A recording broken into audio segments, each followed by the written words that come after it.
Okay, paano po mag-print? Ganito lang po. Punta po kayo sa Control P.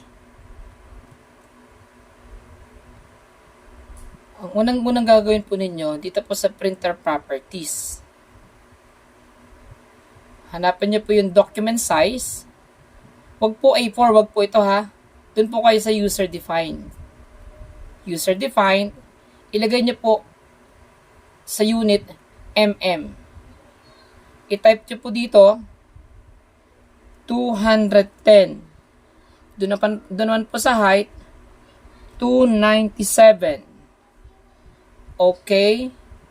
Okay. Sa page setup naman po, sa margin, kailangan 3, 2, 2, 2. Click OK. Then, pwede na po kayo mag-print.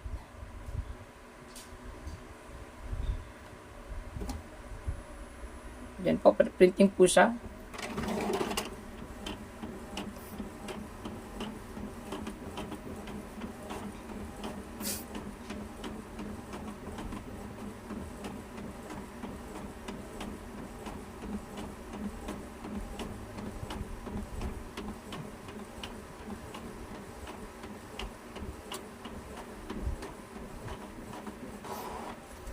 Po.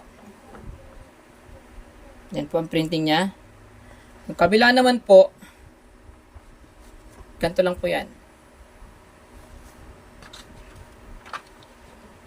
Anyway, ang printer ko po ay Epson. Marahil po ang iba sa inyo ay iba ang printer, Canon or Brother. Pero yung commonly po na ginagamit natin kasi Epson. Okay. Kabilang page po. Yan. Punta po kayo sa Control P. Control P. Printer Properties. Sa document size, hanapin po ninyo yung user defined. MM po. Unit po niya ay MM. Double click po natin ito. Palitan po natin ng 210. Ito ay 297. Okay.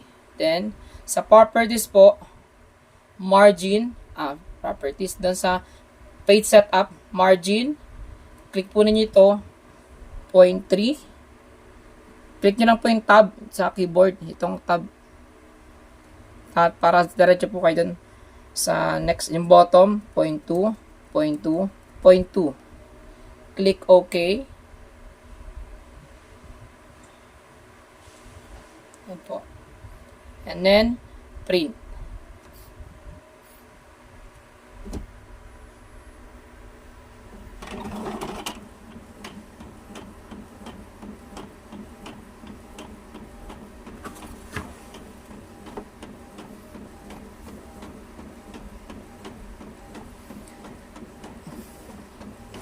tanong, di sir, isa-isahin po natin lahat ng mga bata ko. Ganyan ang gagawin. Hindi po. Hindi nyo na po kailangan isa-isahin. Kapag na-setup nyo na po yan, isang setup lang po kayo. Hindi nyo na po kailangan ulit-ulitin. Itutapip ko po siya. Ayan po yung printing niya. Yan. Yan. Tinapip ko siya. Pantay na pantay po yan. Okay?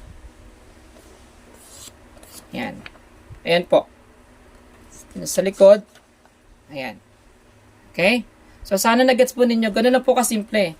So, paano po yung sa Brother? Ganun din po yung proseso. Hahanapin nyo po yung si printer properties.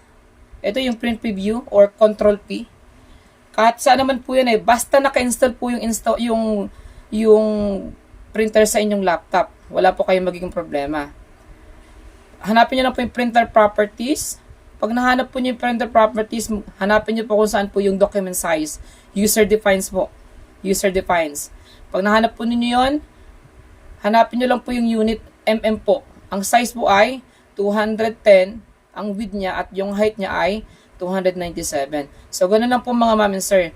Hopefully na nakatulong po itong tutorial na ito. Sana makarating po sa lahat ng mga nahihirapan mag-print. Maraming salamat po.